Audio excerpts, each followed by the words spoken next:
What's going on, everybody? Welcome back to the Playbook Sports Podcast. This is Nate coming at you guys with a video that I wish I wasn't doing yet. I wish it wasn't time to do this video. Unfortunately, that's the way the cookie crumbled this year. Welcome to the Miami Dolphins 2023-24 Season in Review video. Before we get into today's video, guys, I just want to give a special shout out to today's sponsors, starting with Gold Fine and Bowles, Lawyers for the Injured. Personal injury, workers' compensation, those are their two things, but any sort of legal advice, they're the people to call. Give them a phone call, 309-673-5144. Tell them we sent you, okay? And I'd also like to shout out SeatGeek for sponsoring today's video as well. Use promo code PlaybookSports on their website to get $20 off your first purchase of $30 or more. Let's get back to the video. Coming into this year, I'll just start at the very beginning. Obviously, coming into this year, the Dolphins' biggest question mark surrounding them. And when you looked at anybody's preseason power rankings, including ours here on the show, it was always, yeah, the Dolphins roster is great. But can Tua stay healthy for 17 games? Can Tua make it through a full 17 games? People mocked the fact that he was doing jiu-jitsu to learn how to fall properly. Well, obviously, that question was answered. He made it through all 17 games of the season, leading the NFL in passing yards, by the way. So he didn't just play. He played pretty damn good all season, and he stayed healthy all season long. Thank goodness. Glad to see it. But you know that famous Thanos meme where it's what did it cost you, everything, and it's like with the Dolphins, what did Tua being healthy for 17 games cost you, and it's like everything else. Pretty tough, but I am glad that he did that. First Dolphin to lead the NFL in passing yards in a season since Dan Marino, and the Dolphins went 11-6. Right, that is a record goal I think most of us had. I think most of us would have put them in optimistically the 11-6 to 13-4 range. When the schedule was first dropped that day, I released a video saying 13-4. Later on, during some debates with someone who came on the show, I said I realistically think 11-6. Nailed it. But this season, you can break it down into four different sections, in my opinion. When I was going back through everything, there were four different time frames of being a Miami Dolphins fan and the Miami Dolphins season. Section 1 was probably weeks 1 through 6, and damn, was that a great time to be alive. You know, it's like, how do I know I was in the good old days before you're out of them? Oh, those were the good old days, man. 5-1 to start the year. Tua and Tyreek were both in the MVP conversation. We broke the record for most offensive yards through the first 5 weeks of a season, set by the greatest show on turf. Everything that could go right was going right outside of that Bills game, which you could chalk up almost as an anomaly because we didn't have our starting center. And Liam Eichenberg was getting bullied. It was his first start as a center. And then Tron Armstead went out hurt, and we just couldn't keep pace with them. Like, we would score, they would score, we would score, they would score, and then we faltered, and they did not miss a beat. Just absolutely cooked us. It was only week 4 of the Vic Fangio defense, so I chalked it up to that also. The defense just wasn't quite clicking yet on all cylinders. Obviously, in that stretch, we've got the Chargers game, which is a game that I will enjoy those highlights all offseason. What a game. We've got the Sunday night performance at New England, where we beat them in New England to set up the season sweep, ultimately. Week 3, the Denver game. 70 points in a game. I was blessed to be there. Shout out Ghost of Adam Gase on Twitter for the tickets. Awesome football game to be at. I can't believe that's the game I went to. I've gone to a game back-to-back years now. I saw the Sunday night win over Pittsburgh in 2022, and then the 70-point beating of the Broncos. That was awesome. And then the Bills game was obviously a tough one, but we moved right on into the Giants and Panthers, and we just absolutely smacked them around. I mean, we looked unstoppable. Speed everywhere you looked. Oh, it was so fun to be a fan at that time because we were just flying around. Everything we did was good. Optimism was sky high. Everybody was vibing. Some injuries here and there, but we were weathering the storm. Jalen Ramsey was working his way towards coming back already. What a time. What a time. Second section of the season I've got broken down from week 17 to week 13. This is where we started to see some questions kind of arise on the Dolphins and their ability to play against good teams, right? Went to Philadelphia on Sunday Night Football and lost by 14. Beat the Patriots in there with the return of Jalen Ramsey, getting an interception his first game. Super cool. But then going over to Germany and kind of no-showing against the Chiefs. There were some kind of okay, what are we doing against these good teams? Why are we not putting up points against good teams like we're putting up points against bad teams? And that was kind of when the narrative started flying around. Oh, yeah, Dolphins, they're front runners. They beat up on these shitholes, but they can't beat a good team. When a good team smacks them in the face, they can't smack back. They just like to beat up on the little guys. During those other games there in that stretch, beating the Jets, beating the Commanders, beating the Patriots, but then losing to the Eagles and Chiefs. And Really, only the Raiders game was relatively close. It was off of a bye week. Offense was definitely rusty. Won 20-13 in that one. But even so, the 2 losses were to the only good teams. So at that point, we were 8-3 with 3 losses to good teams. It's like, okay, well, would love if we could beat a good team because we were cruising against the bad teams, but we could not get a signature win. However, even that being said, we were looking at the number 1 seed in the AFC. It was us and Jacksonville and Kansas City and Baltimore. We're all tied. It was every time a team won, the other team would win, and then you had to keep going and going and going. And we were all right there watching each other play. And we were definitely feeling like we had the East locked up. I mean, we weren't quite at a 3-game lead. If we were, it was right about to become a 3-game lead with not much time left. And everything was looking good. It's like, yes, let's get the AFC East wrapped up. Let's try and get this 1 seed for the playoffs. That way it runs through South Beach. And then disaster struck. And I'm giving this 1 week its own section because this was a nightmare scenario for Miami. And that was the Monday Night Football game at home against the Titans. Dolphins hadn't lost at home. Tennessee wasn't doing well. They weren't playing well. And in the first quarter of that game, Connor Williams goes down, torn ACL, done for the season. The number 1 rated center on PFF, the guy who really was making our offense go, gave our offensive line just a little bit of nasty to him and not all finesse. Gave him some nasty. Down. Jalen Waddle, hurt. Javon Holland, hurt. Raheem Mostert, hurt. And then to top it all off, Tyreek Hill gets hip drop tackled on a reverse that was a stupid play call. Gets hip drop tackled, rolls up his ankle, and he's also out hurt. All of a sudden, the offense is trying to operate with Cedric Wilson as the number 1 wide receiver. Terrible. This game changed our season. Sadly, this game changed our season. I remember watching it at the hotel I was at 'cause I was at work and thinking, yep, this is really bad. If these guys if Connor Williams is done for the year, we are in some serious trouble.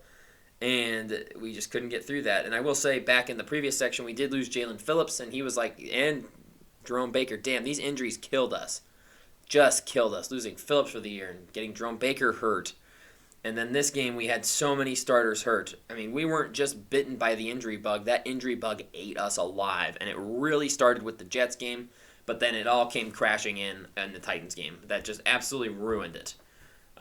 Xavier Howard was hurt in that game, and Connor Williams going down for the season was horrible, especially because we had to move to Eichenberg, who was rated as the 37th best center in the NFL. Spoiler alert, I think there's only 37 that they rated, and he was last.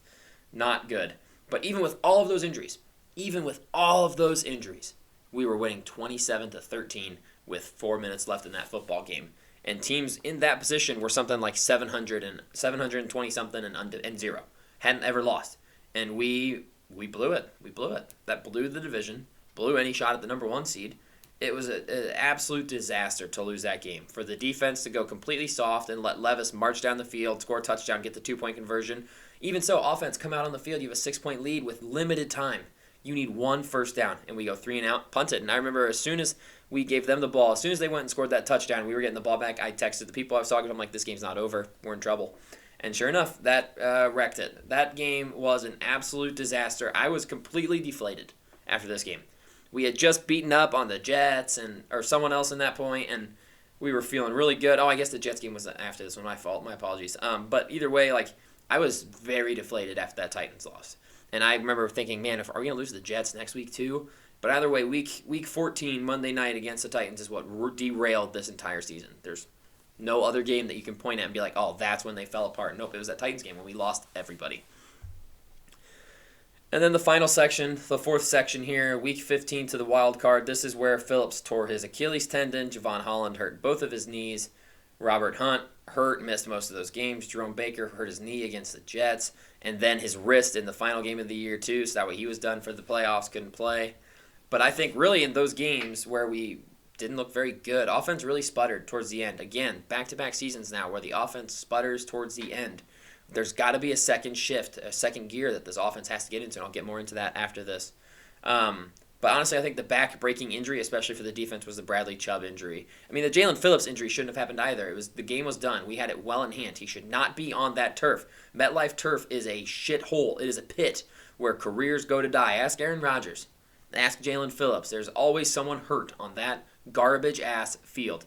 And Jalen Phillips is still out there, and we've got a 15, 20-point lead in the 4th quarter. He has no business being on that field. I don't care what he says. You tell him, sit your ass down.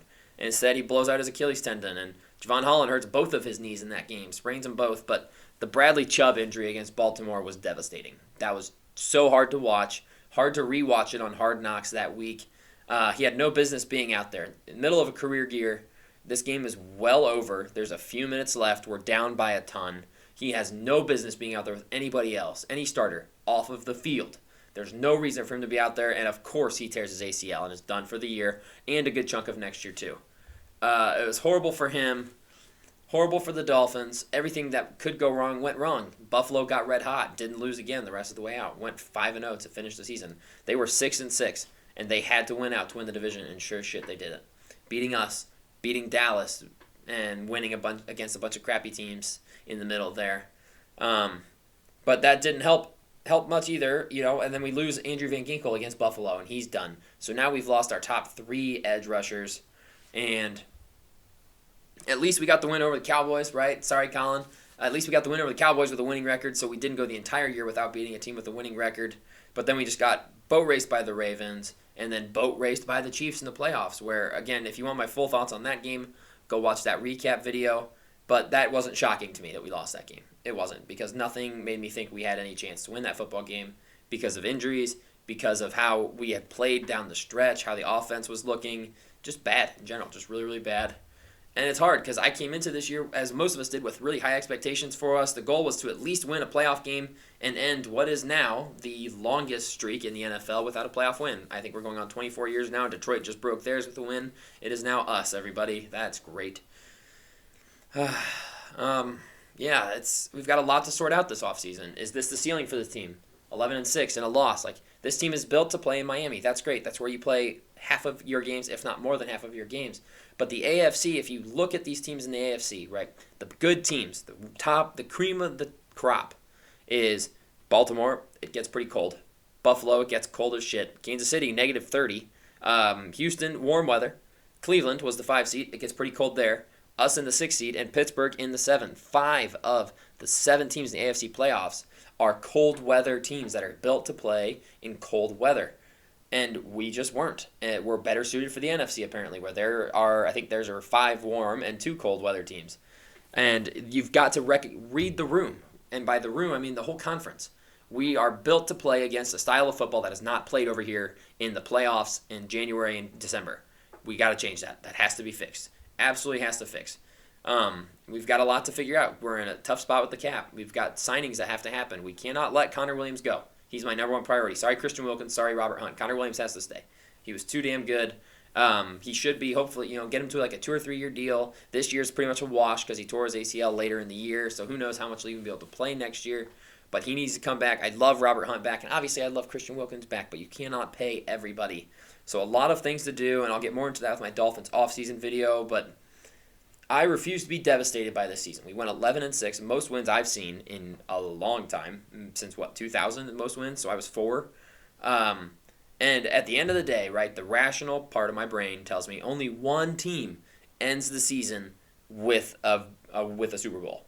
31 other teams go home disappointed, end their season on either a loss or they were eliminated before the final week. So, yeah, I'm bummed.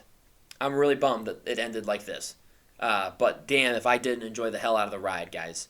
It was a crazy season, so many ups and downs, but you have to enjoy the ride of an NFL season. You have to enjoy it, which I said several times during our videos. Like, we were at week 9, I'm like, hey, don't look now, we're halfway through. Hey, don't look now, 4 weeks, we're almost done. Blink and you miss it.